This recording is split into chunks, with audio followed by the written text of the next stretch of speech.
Welcome to the REI Agent, a holistic approach to life through real estate. I'm Mattias, an agent and investor. And I'm Erica, a licensed therapist. Join us as we interview guests that also strive to live bold and fulfilled lives through business and real estate investing. Tune in every week for interviews with real estate agents and investors. Ready to level up? Let's do it.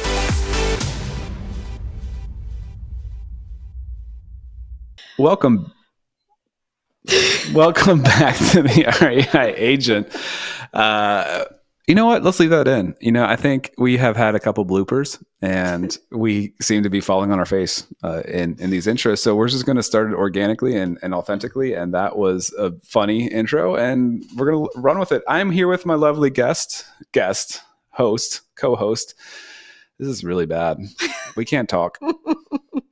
Erica. Yes, thank you. Thank you for allowing me to join as your co-host. We just got out of a great conversation with Taley Hunt. Yeah, that was a really fun one. It was interesting to hear her perspective from building up a business while also starting a family, having a kid.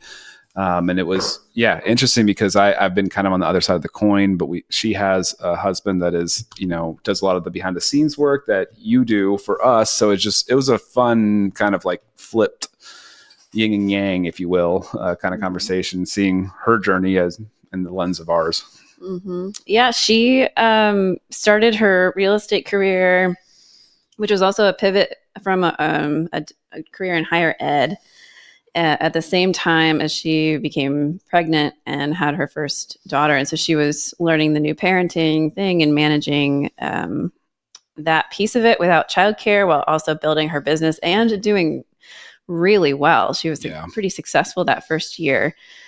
And also it was the year of COVID too. It was like mid 2020. A lot of stuff happening. So I can't even imagine, the level of exhaustion and burnout and pressure to be successful. And then also to feel like you're doing what you need to as a parent. And she's got some grit for sure. Yeah. It seems like somehow she turned like that into more like I get overwhelmed and burnout in a really busy year. And I kind of stop taking massive action, which she talks about her doing to kind of generate this business. But sometimes I feel like I end up slowing down a little bit and I end up having these ups and downs in my business. And so it was just interesting to hear how it seemed like, if anything, she just ramped it up further and then also kind of set things up to be more delegation, a team, admin, that kind of stuff. Yeah. Well, what I like about this conversation was she was transparent about how draining and difficult that first year was, and just how sometimes she would feel so frustrated with needing to be a parent while she's also trying to get her work done. And I told her this too, but I was so glad that she mentioned that because it's something that so many of us experience with our children when we feel the pressure of work or we're trying to get an email written or something else in life is happening and our kids are asking for our attention or needing something from us, which they should because they're children. Right. But it's so common to feel frustrated or resentful in that moment. And so I was glad that she talked about that because that can also come along with just feeling pretty guilty that that's even a feeling you're experiencing. Yeah. And I think that that's a big challenge, something that agents really need to work on and figure out solutions for because, and I had a really big example of this last night. I didn't handle it the best, going through, work stress and then, letting that ooze onto my parenting and my kids. But it's just something that we have a very hard time and we really can't turn things off easily. So, coming home and having continued conversations with people or problems you're working through, et cetera, like that's just kind of the nature of the beast. And, trying to find solutions, strategies to help yourself, deal with it in appropriate manners or, whatever, like just to be able to compartmentalize it maybe a little bit so that you can be with your kids. I ended up, getting through, and having a really good learning moment with my kids as a result of this. And one of the things that came out of it was, when I kind of reacted to one of my daughters, and she wanted my attention. She wanted to ask me something, and I was just like, hold on. And I was a little bit too sharp and a little bit, whatever. I was agitated. I was in this like high stress mode, I guess. And, I talked to her later about, saying I'm sorry that happened. And also, kind of explaining how I was having a hard time. There was something that I was dealing with that was causing me to act that way. And then kind of relating it to maybe how she might have somebody be mean to her at school, and you don't really know what they're going through, and how you can try to help turn that around or stop that from spiraling into something worse. Like you can turn around and be nice to somebody to try to make things better and have a better relationship. And so it ended up being like a good thing that we overall the the message I think was good, and we had the repair there. So that was good. But yeah, trying to continue to find ways to not let that affect you or bring it home to your kids and your family, your spouse, et cetera, is important. And I think I have gotten a lot better at that overall. Well, yeah. And you mentioned the repair piece. And I think that's so crucial, that even if there's a reactive moment and you lash out at your kids or you say something you don't mean, it doesn't mean that the relationship is ruined. There's always room to go back and to own what happened and to talk through what you did or said and how it might have hurt them, and to repair that relationship. And we know that the repair is the most important part. Yeah, because we can't be perfect, right? We all have bad days, bad things happen to us. And we can read as many books as you want about, you can choose how you respond to things, and you can have the right attitude, and you can, meditate and cold plunge for 6 hours a day and get yourself in the right brain space, but we're not perfect. So I think you're right. I mean, that repair part is really key. Mm-hmm. Yeah. And I could tell this morning, I heard them talking about some of the conversation you had with them last night. They remembered that, and I think it really spoke to them. So sounds like you did a really nice job. Let's go. Woo, woo. Therapist approved.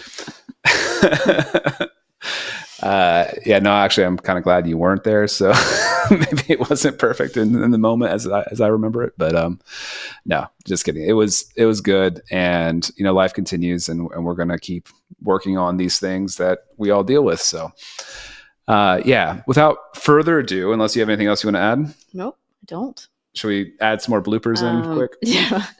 I guess the only thing I would say is, if you are listening to the audio of this podcast, you may either just want to take a quick peek at Taley's Instagram or look at the video feed, because part of her brand has a very specific color, and it's really fun to look at. So either take a peek at her socials, or another blooper, or look at on the video feed. But no. Here's Taley. She's great. Welcome back to the REI Agent. We are here with Taley Hunt. Taley, thanks so much for joining us today. Of course. Thank you so much for having me. Taley, we have a lot to talk about today. You are an agent, a team lead, realtor coach.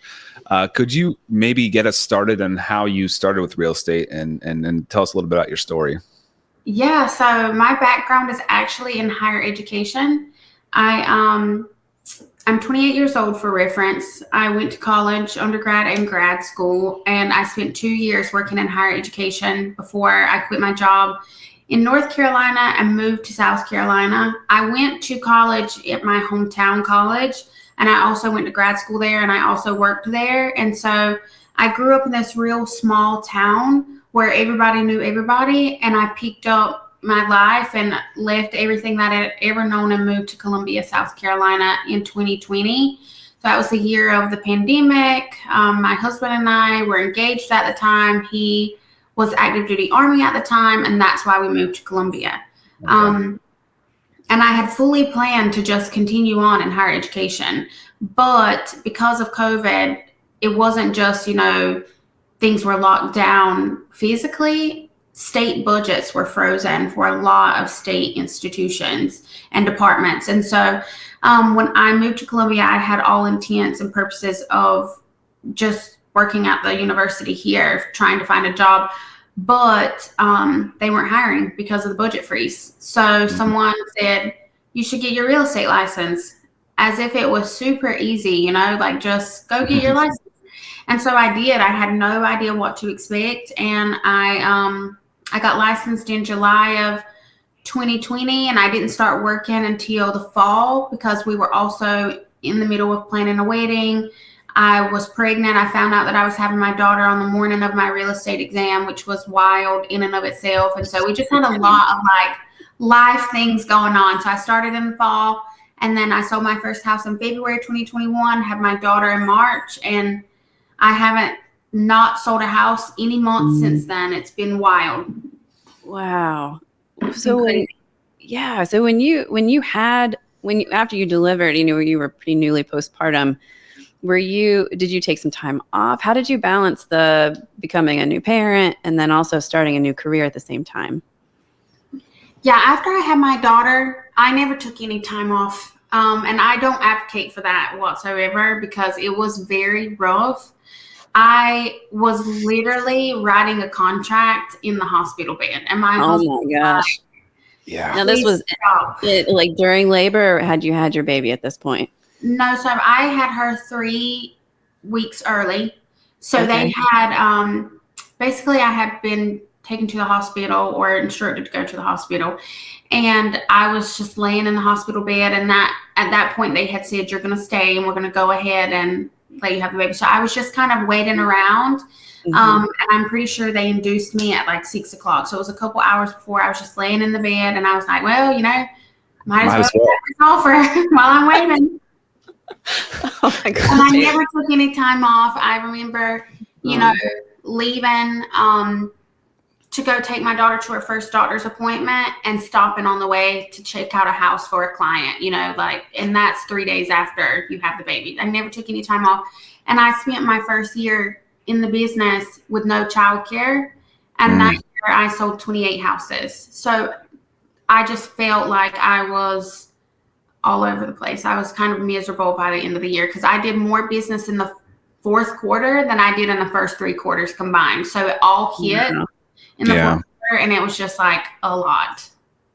Wow.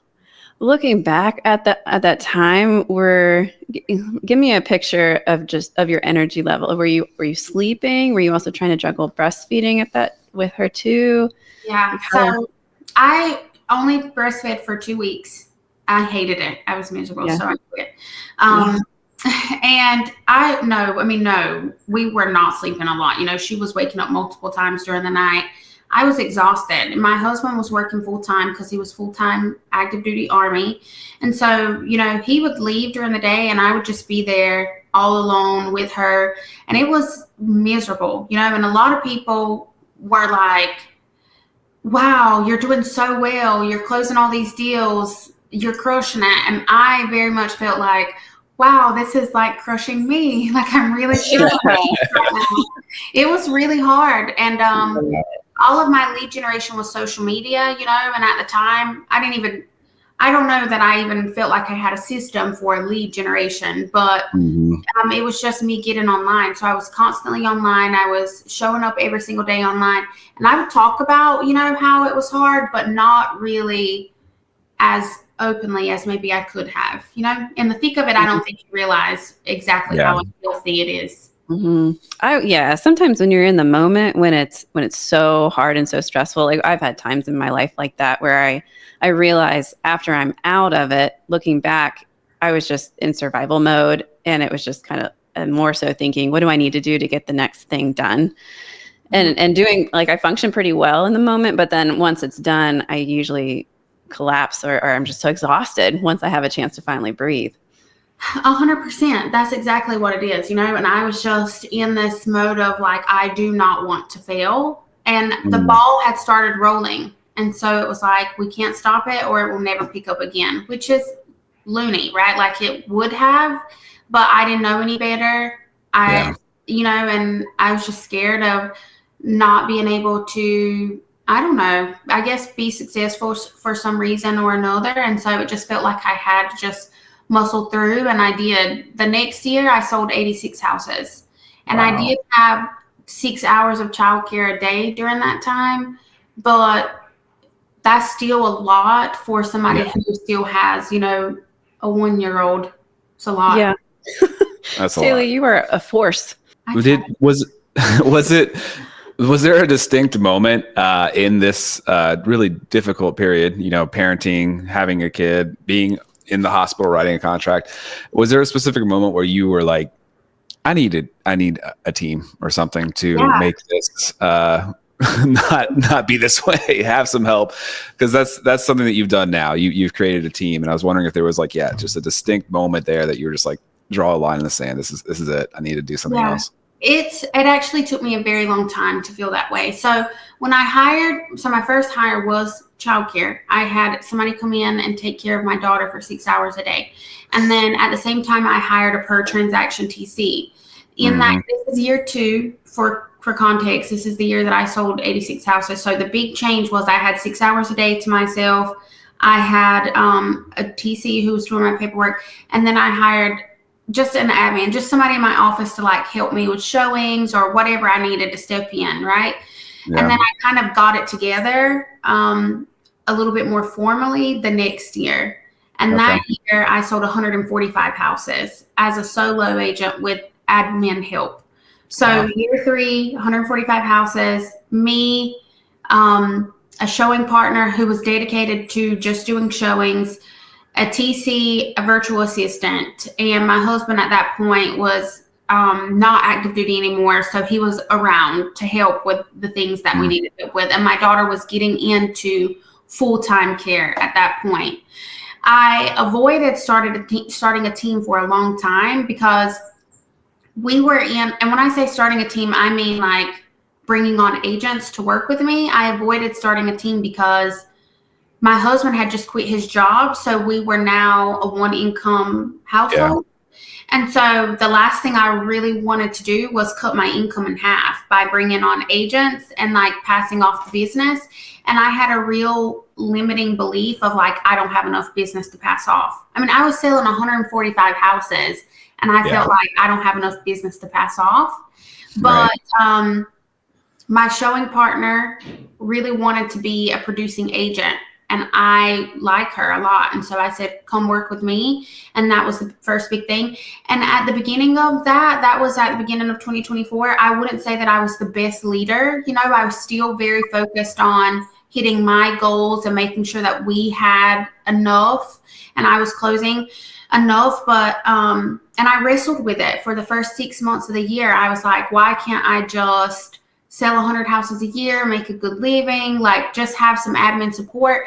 But then I went on vacation in 2024, a big, huge family vacation for a week.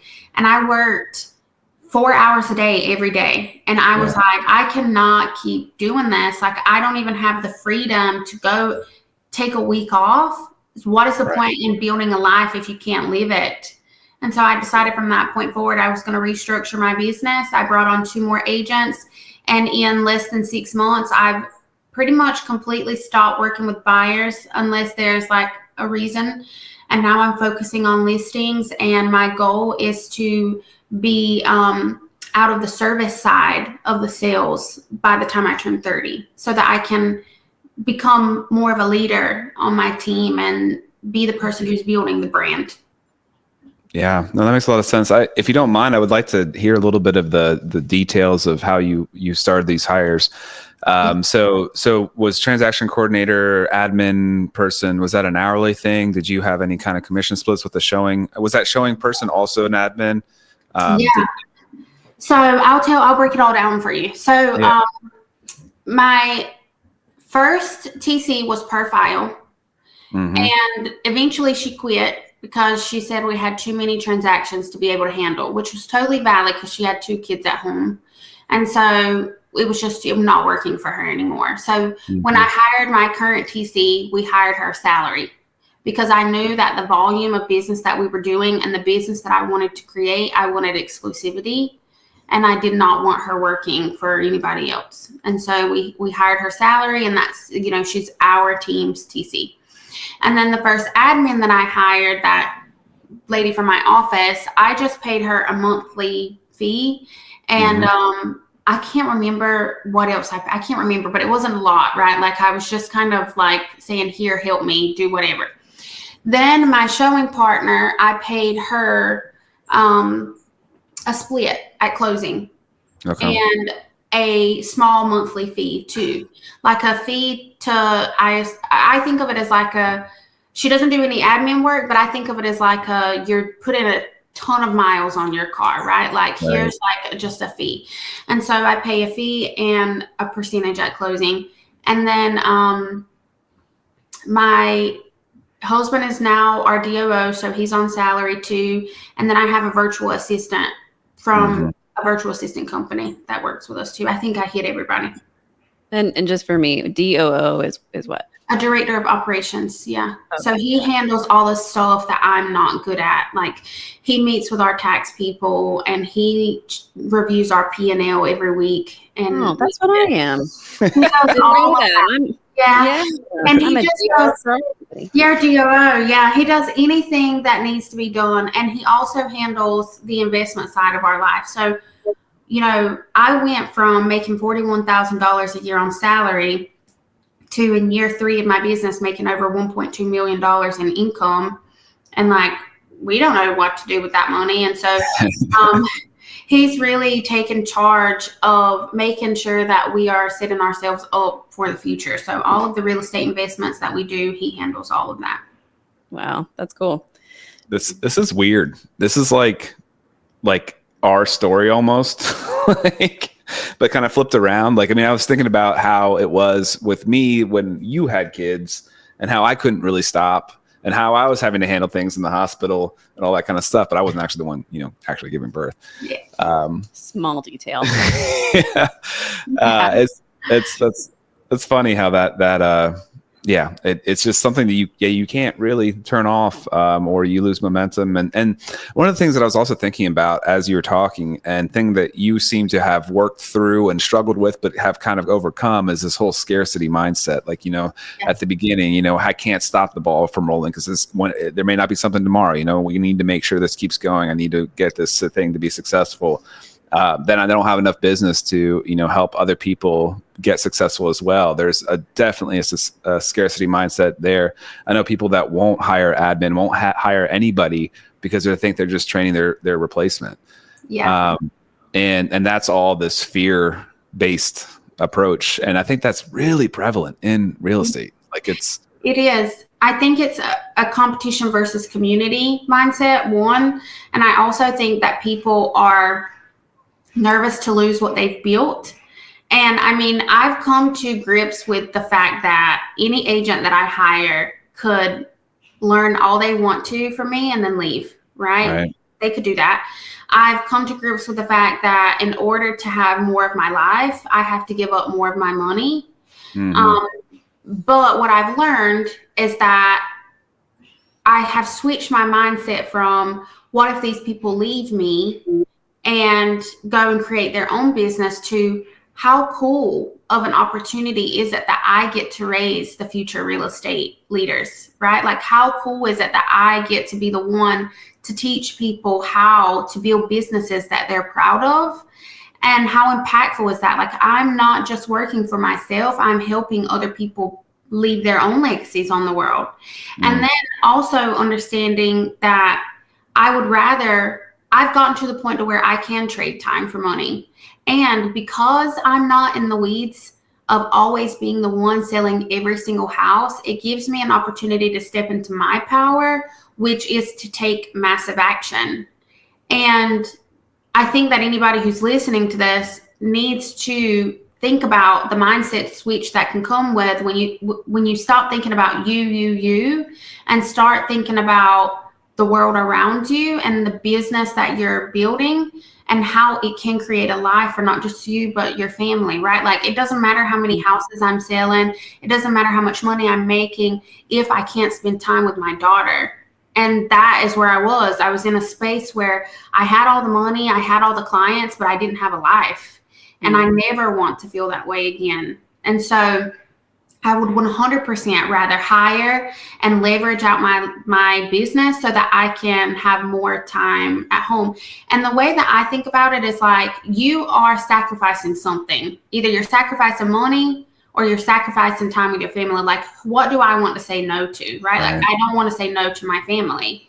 And it took me a while to get there. But the reality is that when you start being able to have more leverage, if you use it to be able to focus on how to be a better team leader, if you use it to be able to focus on how to get more business, if you use it to be able to focus on how to build your brand, more business will come, you know. And now we have the good problem of we have so many leads that I'll probably end up having to hire another agent or two because we are, you know, like 65% ahead of where we were last year already. It's crazy. Wow. That's amazing. Now, tell us about your brand. It's very clear Pink is involved. Yeah. I've seen that in your Instagram. Tell us about your brand, what it means to you, how you've built it. You know, when I look back at how I've built my real estate business, it is very obvious to me that building a strong personal brand has been pivotal. Even when I didn't realize that's what I was doing, that's what I was doing. And I feel like it's so important for real estate agents to understand that the brand that you build has to be authentic to you. You can't really always look at what someone else is doing and think, I want to emulate that, because when you do that, you're really not attracting people that are authentically attracted to you, right? Like, the best clients that come to you because they know, like, and trust you because of the brand that you've built. And for me, my brand is all about being a empowerer of women. It's all about having a community mindset, giving back and getting involved. It's all about being a toddler mom, all about being a wife. And then, of course, it's all about pink, right? Our listing signs are pink. The wall behind me is pink. I wear pink. And that is just putting a bow on it, right? But the core values that we have are faith, family, and service. And everything that we do, our messaging, the way we show up in the community, the way we give back to our clients, it is all driven by our core values. And I think that's what makes a really good brand. Mm-hmm. Totally. Yeah, absolutely. And you, even a pink car I saw too, right? Yeah, I forgot about that. Yes, I did. I bought a car. I bought a car this year and I had it wrapped pink. And that's really cool because then people get to see you coming from a mile away, you know? And it just it's just fun. Right. It's fun. Totally. And you got to be a real calm driver, right? Real kind and courteous all the time. Yes. People say, are you going to put your logo on it? No, because the last thing I really want is for somebody to just Google me and then leave me a bad Google review like you right. Absolute moron. We don't want that. Right. I had always joked that when the Cybertruck first came out or was announced, I had joked about getting one and wrapping it and saying, like, this car may be ugly, but your next house won't be. Yeah, I don't like the way they look. I was just watching TikTok this morning and I saw Theo Vaughn said it looks like you're driving an email. And I said, that is the funniest thing I've ever heard. Email? An email. That's good. That's so funny. I'm curious a little bit about your investments. You mentioned that, and you know, obviously that is one of the big things we preach is I think often agents don't really know much about real estate investing, and don't practice a lot of it. There's a lot of agents that don't have any houses other than maybe their primary. Yeah. So I'm just curious as to what you all have gotten into, what kind of property, if you followed any specific strategies like Airbnb or flips or anything like that. So I bought my first investment property not because I really wanted to invest. I mean, obviously we did, but that wasn't the primary reason. One of the agents on my team needed somewhere to stay. Oh. And she couldn't find anywhere. And there were some new construction townhouses available right down the road. And I said, you know, I need to buy a house anyway. It'll help our taxes. We can do a tax reduction for it. I can't remember what the word is called, but I said, we can do this thing, you know? Yeah. Yes. Yep. And I said, we'll just buy it, you know? So we bought a townhome and that's where she stays.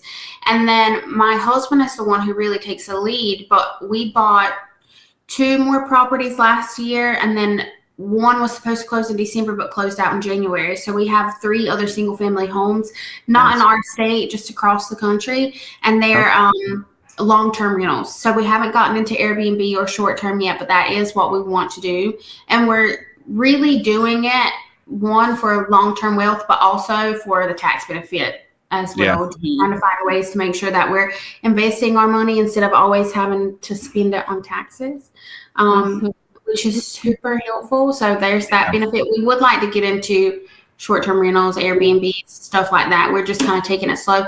And last year we would have bought more, but we were buying a new primary residence. And so we were trying to be careful about what we were doing.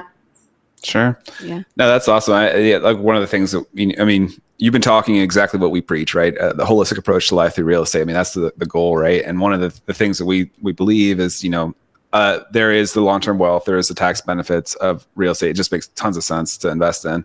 But then there's also just kind of helping to balance out that fear, right? If you can start covering some of your expenses with your passive income, then you don't have to be quite as worried about, making sure you have that somebody else is gonna come in and steal your business or whatever the scarcity mindset is. So we've also talked a lot about like syndications being a really good more advanced kind of thing that people could get into that, basically we did that this year. Yeah. Yeah. Great tax benefits. And you don't really have to do much with it, which is also nice. Short-term rentals might make more money, but they're a lot more work. So it's just kind of what you want. 100%. Which is why we haven't done them yet, because we just already have, I don't really need another job is the way I look at it. And I know that there are ways to like have somebody else manage or whatever, but I feel that when we get into that will be when we've been able to step out of this just a little bit. Not that I, never want to sell real estate. It's just, I want to be I want to go from agent to team leader to CEO, and having that passive income is super helpful, not necessarily because we need the money, but just for the mindset, if something happened, would we be okay? And, right now we're in this phase of we're trying to get to a space to where we're making at least 6 figures totally passively, which would be great. And then going up and up and up from there over time. Yeah. No, that's awesome. Yeah, that's great. I did want to ask you, this is going back a little bit, but you had some postpartum anxiety early on after your daughter was born.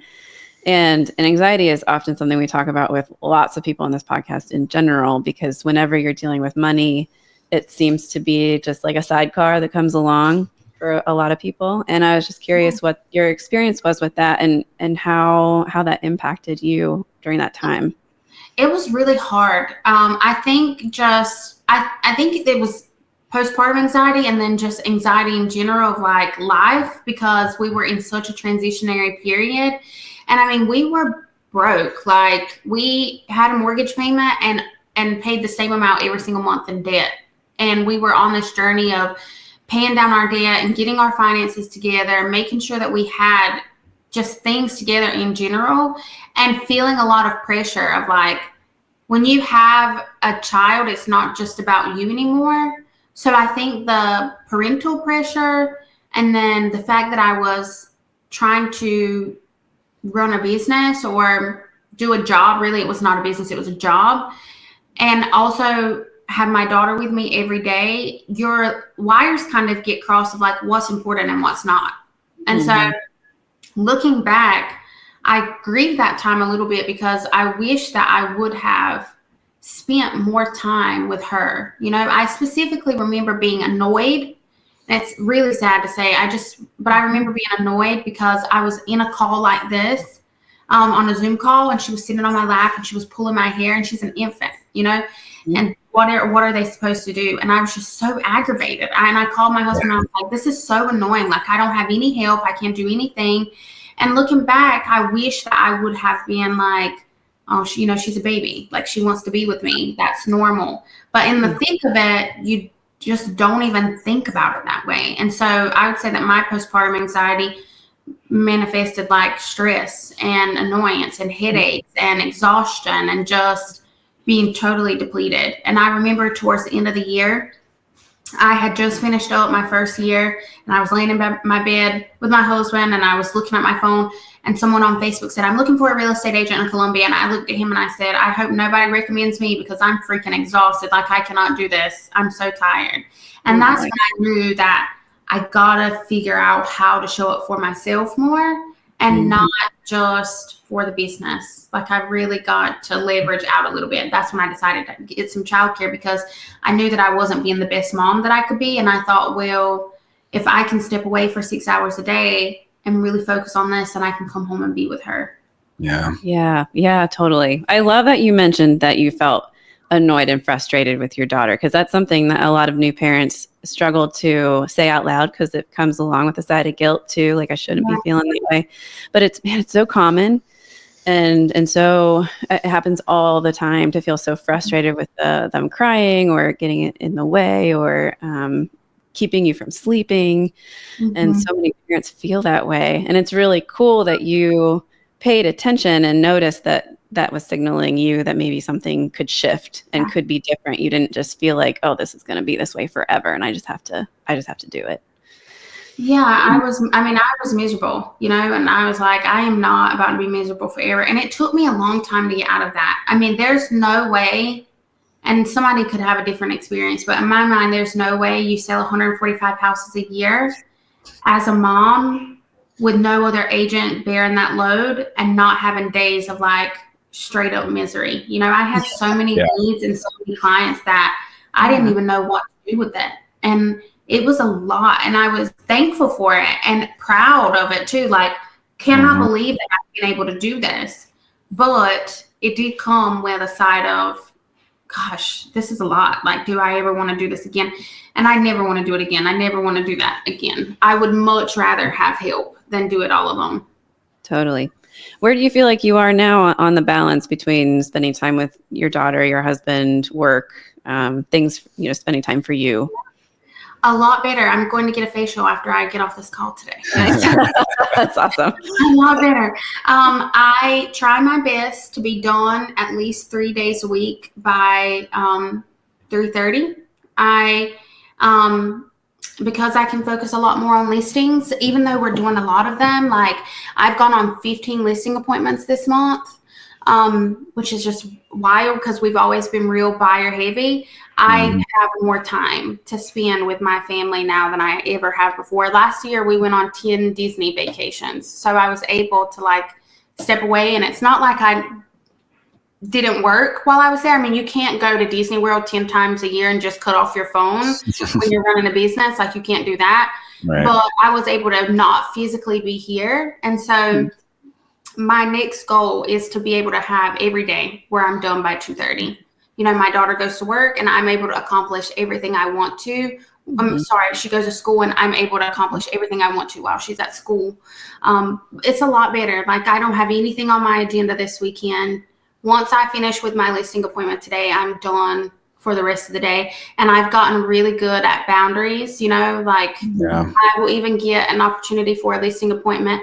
And instead of booking it over the weekend, I'll say, are you available on Monday? Because I'm okay. Like, if they don't want to work with me because I don't want to work on the weekend, I'm okay with that. That's not to say that if a client calls me, I won't answer, but I have more of an ability to reserve time for my people, right? Yeah, that's great. Yeah, you have learned a lot. And I'm glad you mentioned Disney, because I wanted to ask you about that.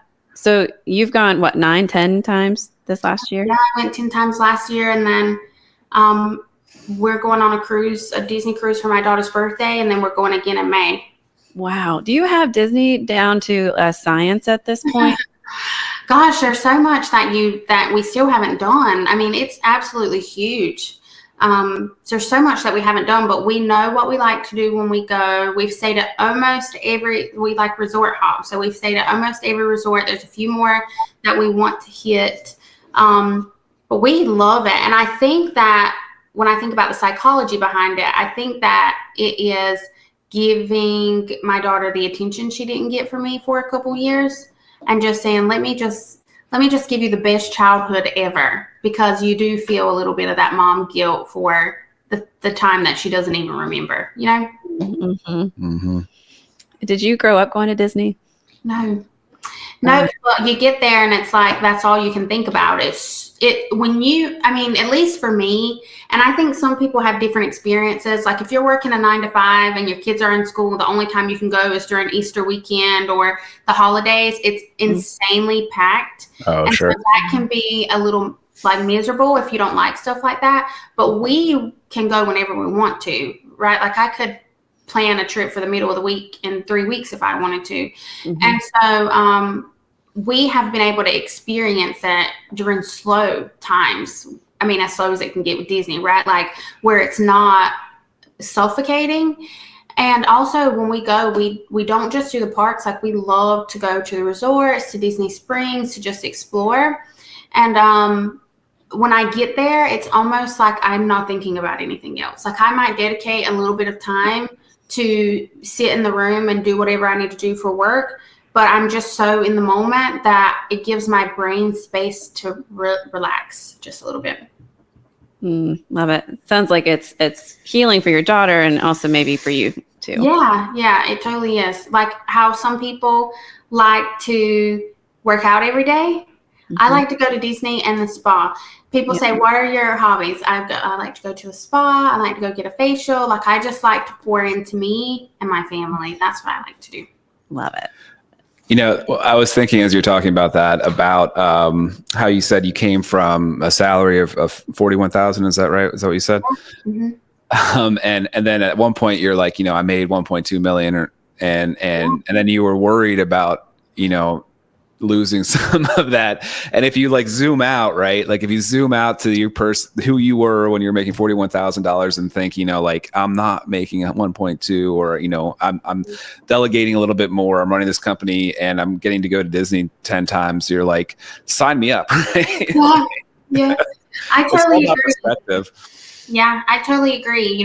When you really sit down and you think about it realistically, for me, I think it was a fear of like not having money because I knew what it felt like to not have it. And then I hired a coach who totally changed my world. And he said, why do you think you need so much money? I mean, it's great to have it, but like, do you need it? Right. And I was like, I don't know. So I really thought about like, how much do we actually need to live and to live the lifestyle that we want and to be able to invest like we want. And it's not $1 million a year, and I've learned that I can make what I want and need to make without selling houses personally, if I want to. If I wanted to be able to build a business where I was quote unquote out of production, I could, and I would still make what I needed to make to be able to have a happy life. We'll see, but it's totally just about leading with facts versus feelings all of the time. Yeah, and when I said that, definitely you're not unique in that you're not like weird for having that. That's everybody, right? I mean, there's that fear that you go through, and it's just good to have that practice of like kind of zooming out and being like, wait a minute, like this is good. This is a great thing. Let's build a dream life, and being miserable, as you said, because you have so many transactions, you have so many things to follow up with. You probably have, when you have that many transactions, you probably have a lot of problems you're dealing with too, right? I mean, there's just 100%. So much that comes with it. It does. I was talking to my broker about that and I said, gosh, I feel like I have another issue every week. And he said, well, you're doing so many deals. Like the more you do, the more you're going to deal with. And it's just so true. And sometimes I'll have things pop up. I mean, I was talking to my transaction coordinator yesterday, and she said, oh, goodness. And she told me something was going on with a deal. And it's, it's my deal, but it's my agent who's taking the lead on it, right? And I said, glad that's not my problem, and I would be there to support them if they needed it. If they need, I'm always there to jump right into the fire with them anytime they need anything, to take over at any time. I'm very hands-on and very supportive, probably more hands-on than like I should be if I want to build true balance. But accountability and responsibility is really important to me, and making sure that I'm training them and being present in their businesses is really important to me. But it is really freeing to know that like, it doesn't have to be me who is the default problem solver. There's other people that can handle things. I'm not always burdened with it myself. Yeah. Mm-hmm. Yeah. And even consulting versus being the person, in the trenches actually doing it is probably a different feeling than. Yeah. Right. Yeah. That's really cool. Like, I mean, so you have built a crazy business. I know a lot of people that started the business in the pandemic and had massive success from how easy it was. And what I think is really cool about what you've done is you, like, a lot of people slowed down. The business slowed down. They didn't have things that they built that actually were going to give them business outside of just like it. There's so many people buying because interest rates are 2%. And so it's really cool that you have been able to maintain, you've grown, even despite the market turn down with you said it was mostly buyers and all of a sudden they're paying like 5% more in interest. So like, I mean, that's a huge shift in the number of buyers that were coming in. So you've really adapted, you've really stayed the course, and it seems like the market swing didn't affect you. You've just kept going up.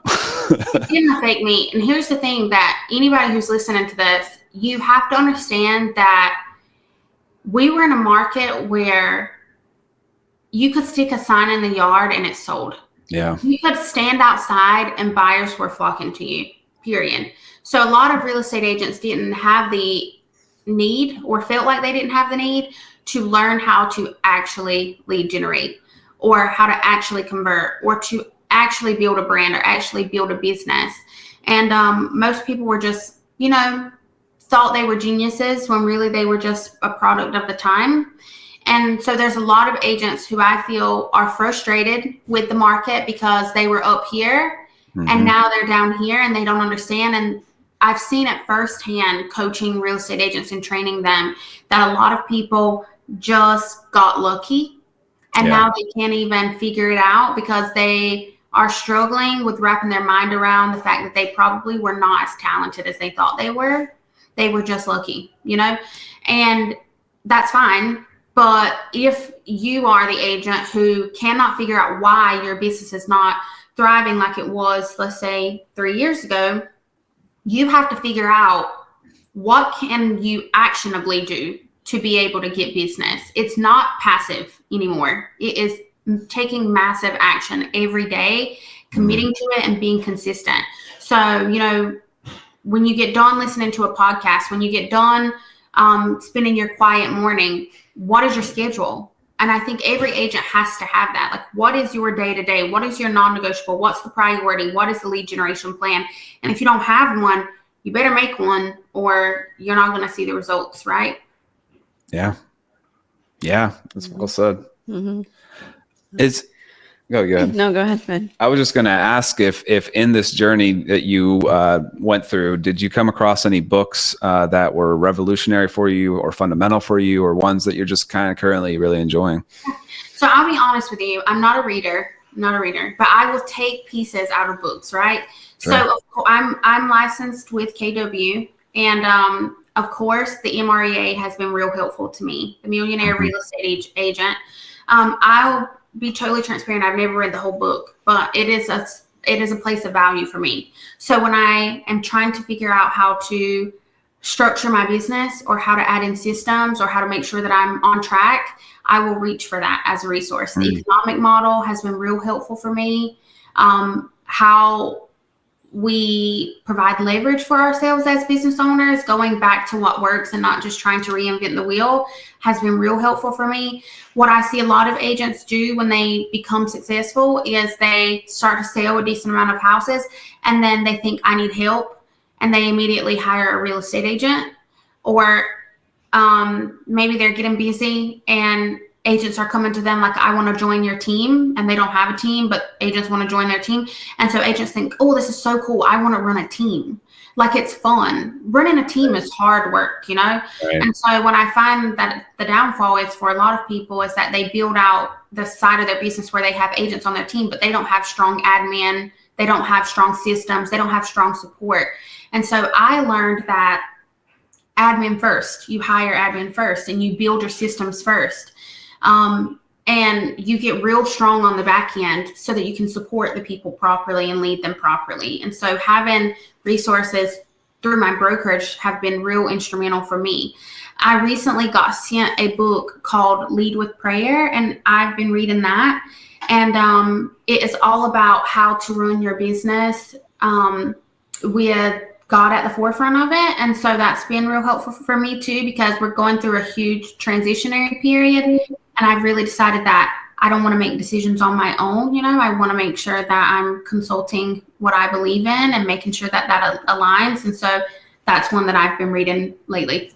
Awesome. Well, Taley, thank you so much for joining us today. It has been so fun talking to you. And I feel like this episode especially really covered just all aspects of your life, which has been fun to hear about you as a parent, changing careers, building your career, moving kind of onward and upward with that, and your relationship with your spouse and just your self-care. I feel like we covered everything. Yeah, it's great. Thank you for having me. I really appreciate it.